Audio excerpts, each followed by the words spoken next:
Gloria al incomparable. Amén. Gloria al incomparable. No me encuentro muy bien,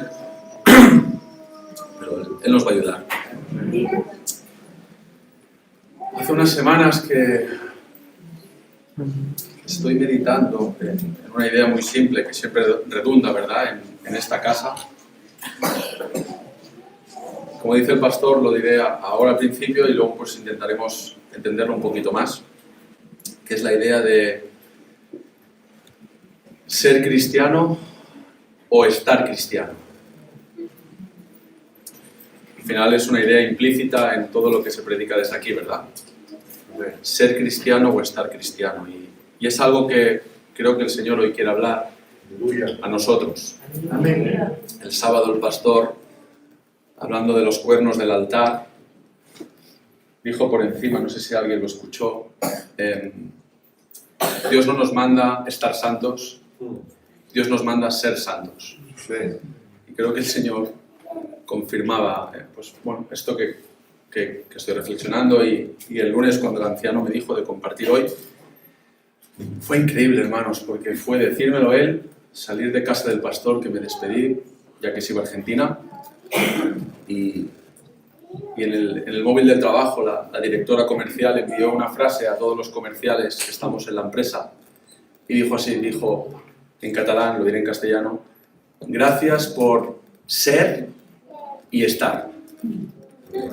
Y yo digo, Señor, ¿quieres hablar esto? Seguro, seguro. Así que vamos a intentar que el Señor, a ver si nos quiere hablar. Amén. Amén. Dice la palabra del Señor en Juan, capítulo 1, verso 12. Juan, capítulo 1, verso 12. Dice así, leemos en el nombre de Jesús. Mas a todos los que le recibieron, hará clara que es recibir a Cristo, a los que creen en su nombre, ¿qué les dio? Dice Juan, les dio potestad de ser hechos hijos de Dios. ¿Cuántos lo creen? Amén. Repetimos el texto. Mas a todos los que le recibieron, ahora aclara que es recibir a Cristo. Recibir a Cristo no es aceptar a Cristo en una reunión emocional. Recibir a Cristo no es hacer una oración aceptando que Él es nuestro Señor y Salvador. Recibir a Cristo, dice el apóstol Juan, que es creer en su nombre. Y no una creencia intelectual, sino, como ustedes saben, una creencia del alma, una creencia íntegra. ¿Qué les dio? Dice, les dio potestad, les dio poder de ser hechos hijos de Dios.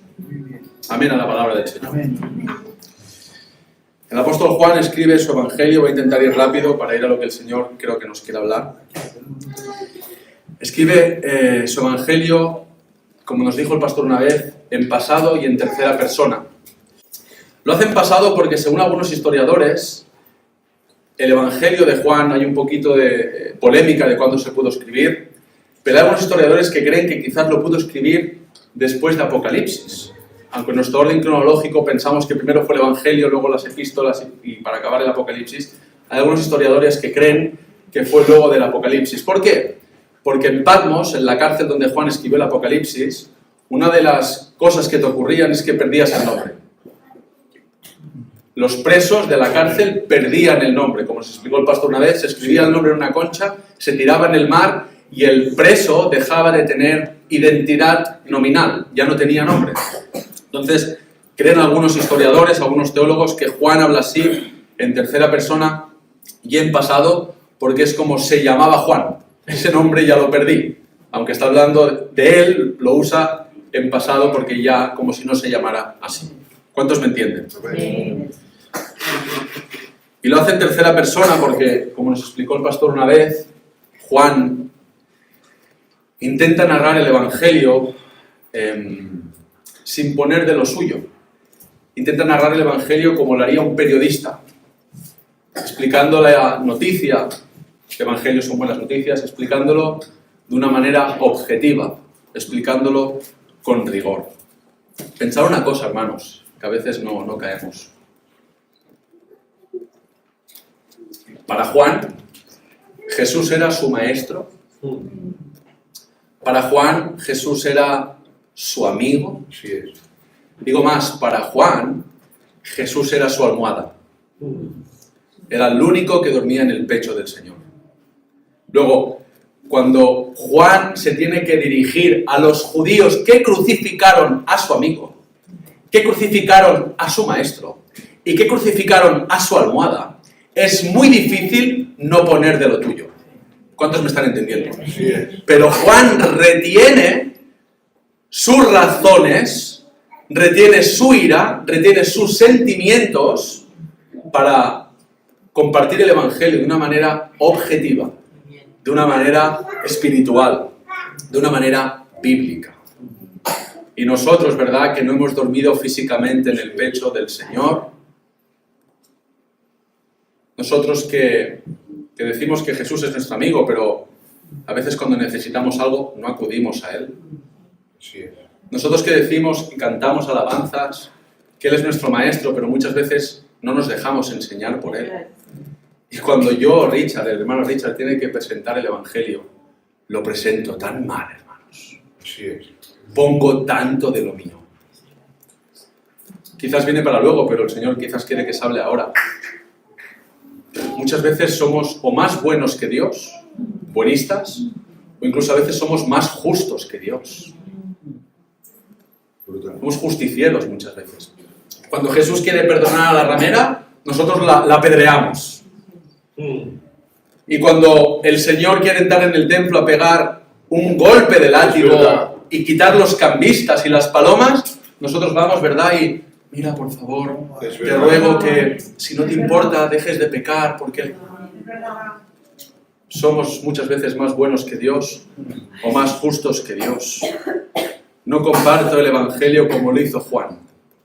Que el Señor nos ayude, hermanos. Que el Señor nos ayude. El Evangelio, según Richard, ¿es sentimental o es bíblico? ¿Es racional o es verdadero? ¿Es carnal o es espiritual? ¿Es subjetivo o es objetivo? Nuestro objetivo, sin ánimo de hacer un juego de palabras, pero nuestro objetivo es ser objetivos. No dejarnos llevar por la carne, ni por los sentimientos, ni incluso aquellos sentimientos aparentemente piadosos. Porque aún cuando yo predico ahora, quizás ahora, con cierta rectitud, y qué bien el hermano Richard, qué serio es con la palabra, aún ahí hay carne, hermanos. Aún ahora en mis palabras hay carne. Qué difícil es compartir con pureza esto, hermanos. Qué difícil es esto. Pablo lo tenía claro, ¿verdad? En 1 Corintios 2, dice en el verso 1, así que hermanos, cuando fui a vosotros para anunciaros el testimonio de Dios, fijaros, dice, no fui con excelencia de palabras o de sabiduría, carne. Pues me propuse, el apóstol Pablo, hermanos, que era un fenómeno, pues me propuse no saber entre vosotros cosa alguna sino a Jesucristo y a este crucificado. Y estuve entre vosotros con debilidad, dice, y con mucho temor y temblor. Y ni mi palabra ni mi predicación fue con palabras persuasivas de humana sabiduría. Carne, carne y carne, dice Pablo, no a la carne, sino con demostración del Espíritu y de poder, para que vuestra fe, Iglesia del Camino, no esté fundada en la sabiduría de los hombres, sino en el poder de Dios. ¿Qué pasaría si ahora el pastor se tiene que quedar en Argentina y algún joven de calle por aquí tiene que relevar temporalmente al pastor Marx?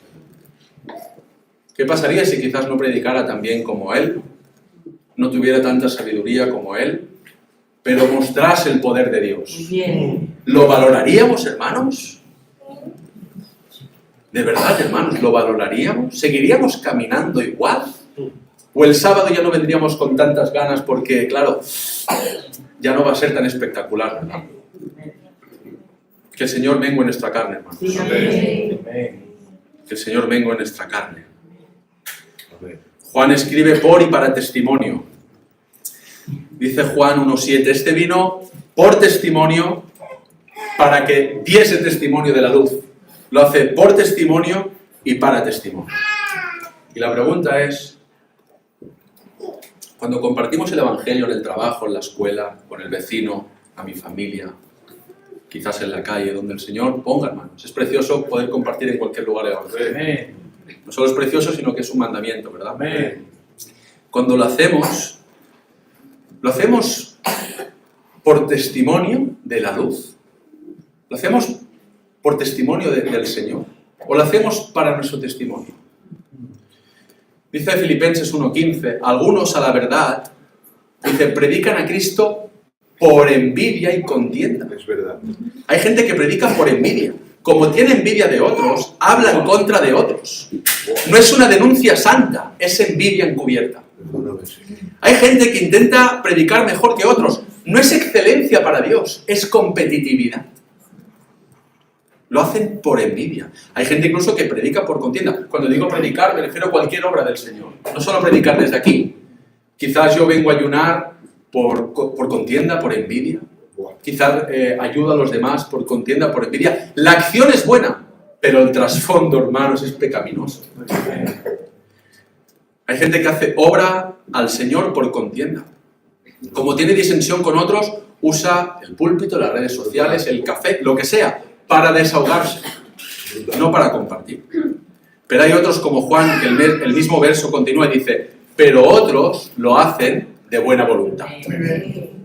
Fijaros, unos dice por envidia, por contienda, es decir, los que lo hacen con mala intención, usa por. Pero los que lo hacen con buena intención, no dice y los otros lo hacen por buena voluntad. Dice, los otros lo hacen de buena voluntad. ¿Por qué? Porque el por significa que es algo mío. El de significa que es algo suyo. Aleluya. El por viene de nuestra intención malévola. El de es un préstamo santo. Aleluya. Cuando mi intención es mala, es porque proviene de mí. Es verdad. Cuando en cualquiera de ustedes hay algo bueno, es porque proviene de él. Por envidia y por contienda, sin embargo, los otros de buena voluntad. Gloria tenga su nombre, hermanos. Gloria tenga su nombre. De buena voluntad no significa de buena intención. De buena voluntad significa de buena voluntad. Es muy importante diferenciar intención de voluntad. La intención es el motivo con el que se hace algo. La voluntad es el propósito para que se hace algo. Primera de Pedro 1:16, un ejemplo que todos conocemos. El Señor dijo, sed santos porque yo soy santo. Sed santos es el propósito, que seamos apartados del mal. Ahora viene el motivo. ¿Por qué? Porque yo soy santo. La intención de Dios es que seamos como Él. Y por eso nos manda su voluntad de ser santos. Pero escuchen ahora, puedo tener buena intención sin hacer la voluntad de Dios. Puedo ayudar a alguien sin hacer la voluntad de Dios. Quizás la ayuda que yo creo que esa persona necesita es dinero. Y quizás esa persona no necesita dinero, necesita el evangelio. Y también puedo tener mala intención, exhibirme ahora predicando, haciendo la voluntad de Dios, porque estoy predicando. El mismo texto que hemos leído en la Clara, dice Pablo, algunos a la verdad predican a Cristo por envidia y contienda, pero otros de buena voluntad. Y ahora añade, los unos anuncian a Cristo, buena voluntad, dice, por contención, hermanos. La voluntad es buena, anunciar a Cristo, pero el motivo es pecaminoso, contención. Dice, no sinceramente, pensando añadir aflicción a mis prisiones, pero los otros lo hacen por amor, buena voluntad, sabiendo que estoy puesto para la defensa del Evangelio. ¿Qué pues? Que no obstante, de todas maneras, dice, o por pretexto, mala intención, o por verdad, buena intención, Cristo es anunciado. Cristo es anunciado, y Pablo diferencia. Aunque hay intenciones buenas, intenciones malas, la voluntad es buena. Es que Cristo es anunciado. Aleluya. Juan escribe por y para testimonio. Porque el tema no solo es por qué lo hacemos, como hablábamos, el tema es para qué lo hacemos. ¿Lo hacemos para su gloria o para nuestra vanagloria? ¿Lo hacemos para testimonio de la luz o para testimonio nuestro? Ahora está muy de moda tener una marca personal, ¿verdad? Digo más, ¿lo hacemos para testimonio de la luz o para testimonio de la iglesia? ¿Qué vendemos allá afuera, hermanos? ¿La iglesia del camino? Porque si ofrezco la iglesia del camino es vender la iglesia del camino. Esto no se trata de vender la iglesia del camino. Bien. Esto se trata de regalar a Cristo. Amén. De compartirlo. Amén. De compartir a Cristo, hermanos. No presentemos la marca de la iglesia, el logo de esta iglesia. Presentemos las marcas de Cristo. Amén. El logos de Dios. No el logo de una iglesia. El logos de Dios. Cuando uno actúa para testimonio suyo, incluso para testimonio de la iglesia, es como el de la compañía de la luz, ¿verdad? Llama para vendernos algo. Pero cuando uno va exclusivamente por y para testimonio de la luz, me permitís la expresión, pero es como el sol. Brilla sin esperar nada a cambio. Seamos como el sol, hermanos. No seamos vendedores de electricidad. Aleluya. Dejemos que Él brille en nosotros. Aleluya. Aunque reconozco que en mí hay tinieblas, hermanos. Y muchas veces el brillo no llega porque estoy lleno de tinieblas. Amén. Pero que sea su luz la que brilla. Amén. No vendamos electricidad, hermanos. Amén. Compartamos la luz. Compartamos la luz. La luz no solo se comparte aquí dentro, hermanos, la luz se comparte allá afuera. Si yo compro una bombilla, ¿verdad? Y imaginaos que es una que la puedo encender sin quitar de la caja, sin enroscarla, y la dejo dentro de la caja, aunque esa bombilla está encendida, va a alumbrar. No va a alumbrar, hermanos. ¿Por qué? Porque está dentro de la caja. Y quizás usted está encendido. Quizás usted está lleno del Señor, está lleno de luz. Pero quizás usted y yo nos hemos quedado dentro de la caja. La bombilla se quedó dentro del sistema. La bombilla no está hecha para estar dentro de la caja. Amén. La bombilla está hecha para iluminar. Amén. Fijaros, permítanme la expresión con respeto a las ancianas, el mundo constantemente sale del armario. La iglesia no sale de la caja. Aleluya. Repito, el mundo sale del armario, con respeto a las ancianas y a los ancianos. La iglesia no sale de la caja. El mundo no tiene vergüenza en salir del armario. Es verdad. Nosotros tenemos vergüenza de salir de la caja. Y no hablo de ir a evangelizar, hablo de ser cristiano. Amén. Incluso en el trabajo. Amén. Incluso al vecino que cada día me cruzo con él y sé que le tengo que hablar de Dios, pero pasan los años y no le hablo de Dios. Y quizás yo vivía en la calle Tordera, luego me fui a vivir a Valdorech, ahora vivo en la Barceloneta, soy aquello, nómada. Quizás el Señor me ha llevado a diferentes sitios para hablar de diferentes personas y no lo he hecho. Pero el sábado he ido a evangelizar con el Isaac y las ancianas. Es verdad. El Señor me pasará cuentas por tantos vecinos que no les he hablado. Es Si verdad. hay un paquete de Amazon, le pico.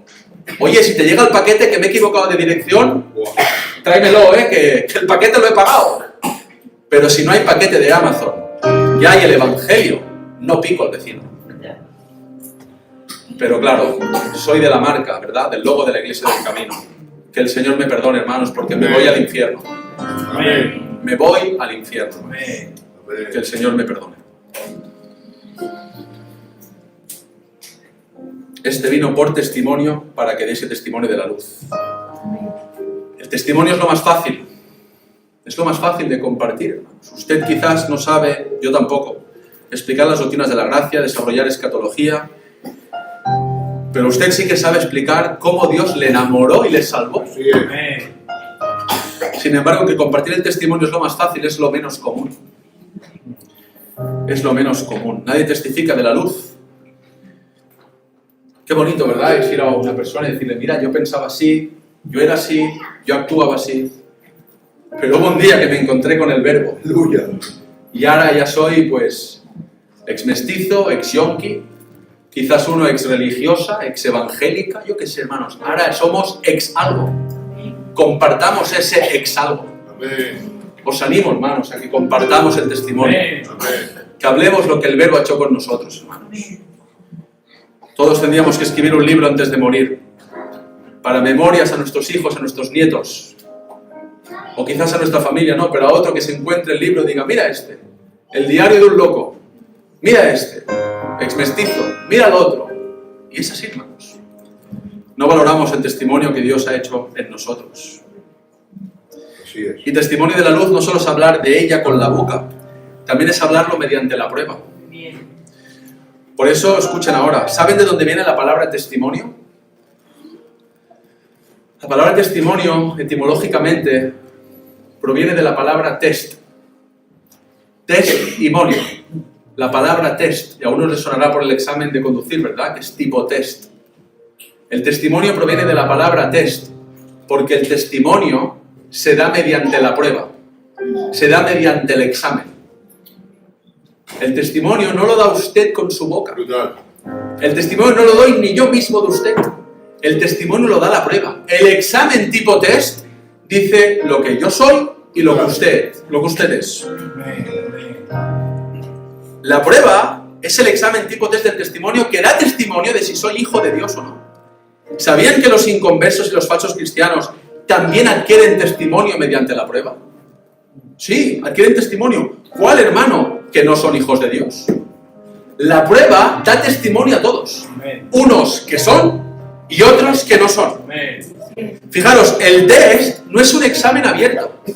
El test es un examen con respuestas cerradas. La prueba es blanco o negro, hermanos. Es cielo o infierno. No es gris, no es purgatorio. Es vida o muerte. No es coma. Ni siquiera la opción no sabe, no contesta. El test es sí o no. El testimonio es mediante la prueba porque es tipo test. Es tipo test. Uno no adquiere, repito, testimonio contando su testimonio. Uno adquiere testimonio dando testimonio de la luz, del verbo. Por eso Juan, me encanta cómo presenta el verbo. Salto todo esto. Fijaros, Juan cuando presenta el verbo, voy a intentar ir acabando. Juan cuando presenta el verbo no dice a su primo segundo, aunque Jesús era primo segundo de Juan, o hijo de primas segundas. Cuando Juan presenta el verbo no le llama ni siquiera por su nombre Yeshua. Cuando Juan presenta a Cristo, le habla de el verbo, lo presenta como el verbo. ¿Y por qué Juan llama a Jesús el verbo? ¿Nunca lo habéis preguntado, hermanos? Es un poco raro que a una persona le llames el verbo, ¿eh? Fijaros que un verbo precisamente no es un nombre. En el colegio a mí me explicaron que un verbo es una acción. ¿Sí? Jugar, cantar, correr, estos son verbos. ¿Cómo es que a una persona el nombre que se le pone es verbo, cuando verbos son acciones? Fijaros, en la historia ha habido muchos que se llaman Yeshua, que se llaman Jesús. Pero en la historia solo ha habido uno que se le ha llamado el verbo. ¿Por qué? Porque además ese verbo se hizo carne. ¿Cuántos lo creen? Amén. Parece obvio, pero es muy importante. Cada vez surgen más corrientes que no creen que el verbo se hizo carne. Creen quizás un verbo en minúscula.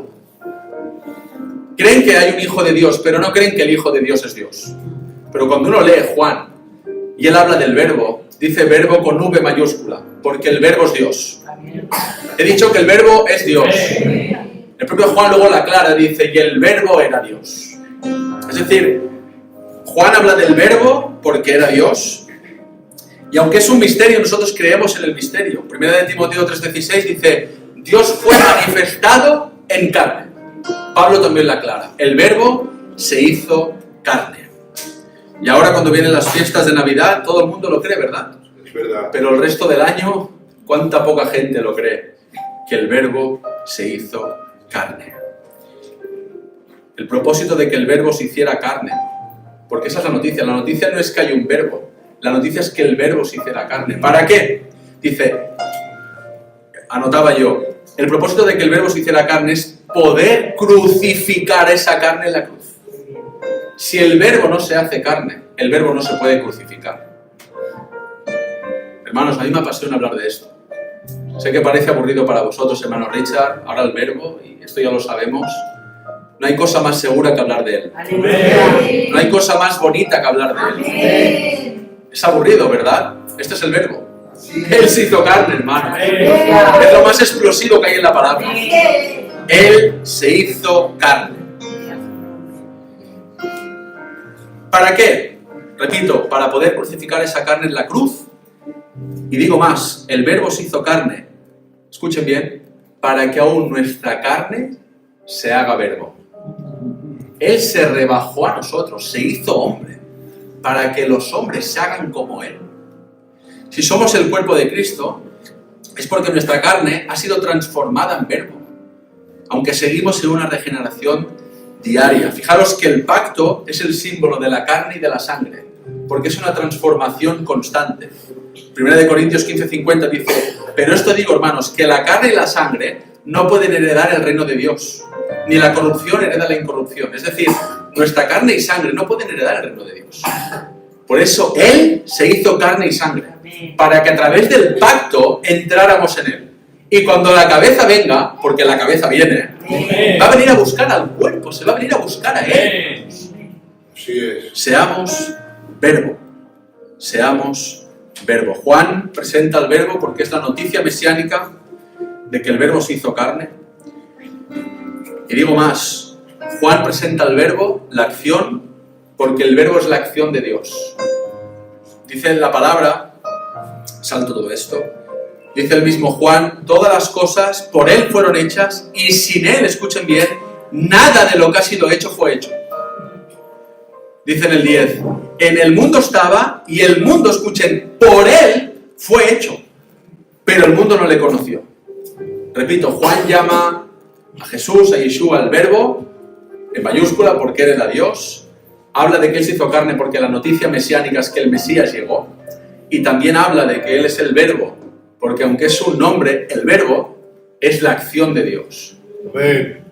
Todo se hizo por Él y para Él, a través de Cristo, hermanos. Hasta el propio mundo. Cuando Cristo aún no se había hecho carne, el mundo se hizo a través de Él, hermanos. Gloria tenga el verbo. Amén. Gloria tenga el verbo. Y ahora acabo con esto y vuelvo al principio con el tema de ser y estar. Ser y estar. ¿Hay algo más sencillo del por qué Juan le llama verbo a Jesús? Algo más sencillo de que Él era Dios, algo más sencillo de que Él era la acción. Juan llama verbo a Jesús porque creo que hay un mensaje aquí tan claro que nunca me había caído, hermanos, pero es un recordatorio precioso que quizás el Señor nos quiere dar a través del verbo. ¿A qué os evoca verbo? Lo hemos dicho al principio. Verbo evoca acciones. ¿A qué os pensáis que el verbo nos va a llevar? El verbo nos va a llevar a verbos. Repito, el verbo nos va a llevar a verbos. El verbo no te va a llevar a conceptos. El verbo te va a llevar a verbos. El verbo no nos va a llevar a ideas teológicas o religiosas. El verbo nos va a llevar a obras bíblicas. El verbo, escuchen bien, no me va a llevar a la lectura. El verbo me va a llevar a leer. Es muy diferente. Yo a veces he leído simplemente repitiendo sonidos. Eso no es leer. Leer es comerme las palabras de este libro. El verbo no me va a llevar, escuchen, parece que lo que diga es satánico, pero es muy importante. El verbo no me va a llevar a la oración. El verbo me va a llevar a orar. A muchos el Señor, bueno, a todos los que estamos aquí, nos trae a su casa. ¿Esto cómo se llama? Casa de oración. Pero si yo vengo a la casa de oración pero no oro, el verbo no me está implicando verbos, me está implicando un concepto, una idea. Eso, hermano y hermana que me escucha, es religión. Si yo vengo aquí a la casa de oración pero no oro, si yo vengo a la alabanza pero no alabo, si yo vengo a la lectura pero no leo, eso es religión, hermanos. Eso no es evangelio. El verbo nos va a llevar a verbos. No te lleva al amor, te lleva a amar. No te lleva al perdón, te lleva a perdonar. No te lleva a la ayuda, te lleva a ayudar. Jacobo lo explicó así, Jacobo 1:27, dice: la religión pura y sin mácula delante de Dios el Padre es esta. Fijaros, la religión no es mala, pero tiene que ser pura y sin mácula. Es esta, ¿cuál? No dice visitación, dice visitar a los huérfanos y a las viudas en sus tribulaciones. Y luego que dice, y guardarse sin mancha del mundo. La religión, hermanos, son verbos. Amén. Son obras del Señor. Amén. No activismo religioso.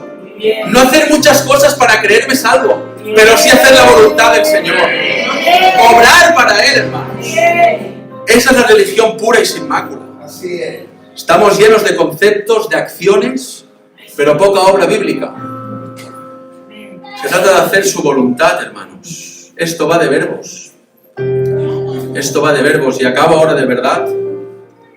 Hay dos verbos que son muy importantes.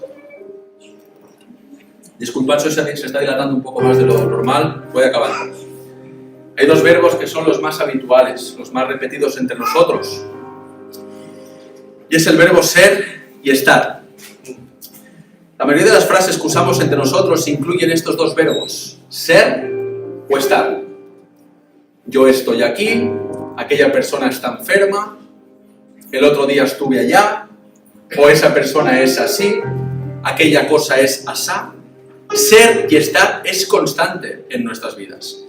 Y aunque se parecen, no es lo mismo ser que estar. La principal diferencia, esto lo explica muy bien el hermano Bonnie, entre estos dos verbos radica en la... es una palabra muy técnica, da igual. Radica en la idea del atributo. Es decir, ser se refiere a la identidad natural de algo. Escuchen, ser es la identidad natural de algo. Estar es el estado circunstancial de algo. El anciano Sisquetó siempre es alegre. Es algo natural en él, es su identidad. Pero no siempre está enfermo. Es decir, enfermo es algo circunstancial. Sin en cambio, la alegría en él forma parte de su identidad. ¿Cuántos me entienden? Amén. Digo más, el anciano Sisquetó, esto es precioso, ahora lo aplicaremos, es alegre aun cuando está enfermo. ¿Por qué? Porque la circunstancia no cambia la identidad. Las circunstancias, estar, no deben de cambiar la naturaleza, ser. Muy bien. Esto parece una clase de gramática, pero es importante. ¿Por qué? Porque hay un problema y es que damos más importancia al estar, a lo circunstancial, que al ser, a la identidad. Así es. Nuestra forma de hablar, ¿cómo estás? Lo importante es que estés bien. Estados de ánimo, incluso estados de WhatsApp. Todo es un estado. Estar. Porque hay un problema y es que se da más importancia, repito, al estar que al ser. Por eso cuando alguien está con problemas de identidad de género, escuchen el ejemplo, se dice, es una mujer. Aunque ya se ve que es un hombre. Pero con respeto, se siente mujer, está mujer, como está así, acuñamos ese estado a la identidad, hermanos. ¿Cuántos me están entendiendo? Y en la iglesia nos pasa lo mismo. Cuando alguien está enfermo, le visitamos. Pero cuando alguien es un pecador arrepentido, no lo visitamos. Perdón, un pecador no arrepentido, no lo visitamos. Cuando alguien está enfermo, circunstancia, lo visitamos. Cuando alguien es un enfermo, porque un pecador arrepentido es un enfermo, es identidad, no lo hacemos, hermanos. Nos movemos por el estado, no por el ser. La identidad de uno no debe ser por cómo está. La identidad de uno debe ser por lo que es. Amén. Sin embargo, y acabo, hay un surrealismo cristiano hoy en día. Hay un surrealismo cristiano. ¿Cuál? Hay la posibilidad hoy en día, hermanos, esto es un caso nuevo, una especie nueva que ha salido, y es no tener la naturaleza de Cristo, pero sí las circunstancias o los estados de Cristo. Me explico. Religiosos que estamos como Cristo, pero no somos el cuerpo de Cristo. Tibios que estamos en la iglesia local, pero no somos iglesia universal. Activistas que estamos en el coro o lo que sea, pero sin ser alabanza. Hipócritas como yo, que estoy predicando de Dios y quizás no soy conocido por Dios porque no intimo con Él. Es verdad. Y seguiría con más ejemplos que mejor me guardo, hermanos. Conclusión, quien está como Cristo no significa que sea de Cristo. Amén. Y la pregunta, vuelvo al principio, es ¿estamos cristianos o somos cristianos? Digo más, así como hay un surrealismo en estar pero no ser, también hay un surrealismo en ser pero no estar. Amén. Bíblicos que no estamos abrazando toda la Biblia, Amén. solo la llevo en el móvil. Creyentes que no estamos creyendo, solo decimos amén ahora. Amén.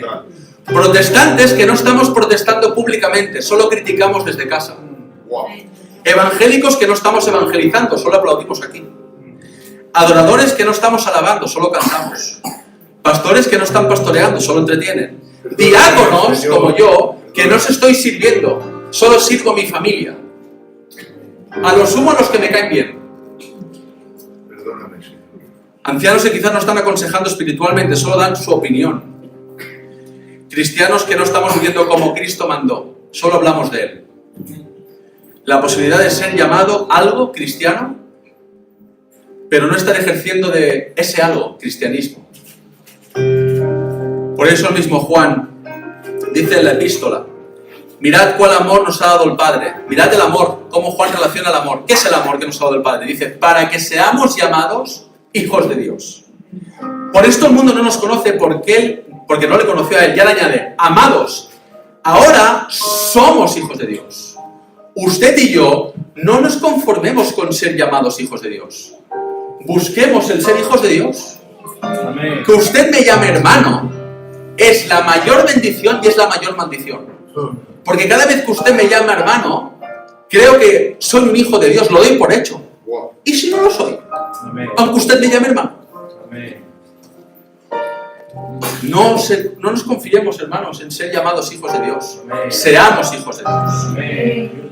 Seamos hijos de Dios. ¿Estamos cristianos o somos cristianos? Hablaría que Juan también habla de lo que no son, porque es importante no solo lo que es, sino lo que no es. Dice que no son engendrados de carne, o sea, no son engendrados de sangre, ni de voluntad de carne, ni de voluntad de varón, sino de Dios. Os hablaría de más cosas, pero acabo con lo más importante. Esta idea de ser o estar está implícita en toda la palabra y es tan importante, tan importante, tan importante, y acabo con esto, que hubo en una ocasión un hombre llamado Moisés que fue al desierto y, como saben ustedes, encendió una zarza y tuvo un diálogo con Dios, y Dios le mandó ir a liberar a su pueblo Israel a Egipto. Y cuando Moisés le preguntó al Señor, bueno, Señor, ¿y cómo te presento? Como dice el pastor, conozco a Osiris, a Anubis, conozco a todos los dioses de Egipto, pero ¿qué Dios eres tú? Dice Éxodo capítulo 3, verso 13. Dijo Moisés a Dios, he aquí que llego yo a los hijos de Israel y les digo, el Dios de vuestros padres me ha enviado a vosotros. Si ellos me preguntaren, ¿cuál es su nombre? ¿Cuál es el Dios de este Dios? ¿Cuál es el nombre de este Dios que te envía? ¿Qué le responderé? Y respondió Dios a Moisés y dijo, yo soy el que soy. El propio Dios, pudiendo hacer una mezcla de identidad y circunstancia, yo soy el que estoy, hubiera quedado muy bien. Yo soy el que estoy porque estoy, circunstancia, estoy aquí. No, yo soy el que soy. El propio Dios, mis hermanos y mis hermanas, reafirma la importancia del ser, de la identidad, de lo que usted y yo somos o no somos. Da igual cómo estamos, da igual lo que nos parecemos, da igual cómo nos llamemos. Lo que importa al final es lo que somos. Y yo creo que por gracia, aquí estamos algunos, que sin merecerlo, Él nos ha dado potestad de ser hechos hijos de Dios. Si lo crees, dale un fuerte amén al Señor. Y un aplauso para el Señor. Gracias, Señor. Gracias, Dios mío. Gracias. Gracias. Y la gloria, Señor. Y la gloria. Y la gloria, Señor. Ser hechos hijos de Dios, eso es poder. Dice, la potestad que os ha dado, el poder que nos ha dado. El poder, es el poder de ser hecho hijo de Dios. Valoremos el poder que Dios nos da. Valoremos el testimonio. Valoremos la identidad que ahora tenemos, hermanos. Yo soy el que soy. ¿Qué somos? ¿Cristianos o estamos cristianos? Que el Señor nos siga manteniendo cristianos, porque si lo somos, Él lo va a hacer, nos va a seguir manteniendo. Y si no lo somos, que Él nos haga renacer en el nombre del Señor. Amén. Voy a pedir.